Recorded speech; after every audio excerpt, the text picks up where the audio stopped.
ఏం వండుతున్నారు? నువ్వు వచ్చావు కదరా, కోడి పలావ్ చేస్తున్నాను. అబ్బా, పలావ్ వండుతారు కానీ దమ్ బిర్యానీ వండుదాం. ఏం బిర్యానీ? దమ్ బిర్యానీ. నేను చేస్తాను, మీరు తప్పుకోండి.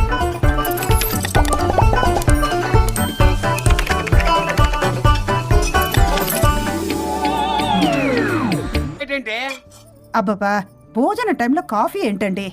మన అబ్బాయి అదేదో దమ్ బిర్యానీ అంట, ఎంత అద్భుతంగా చేశాడు తెలుసా? అరే పట్రా ఇట్రా, వాసన చూస్తేనే నోరు ఊరిపోతుంది.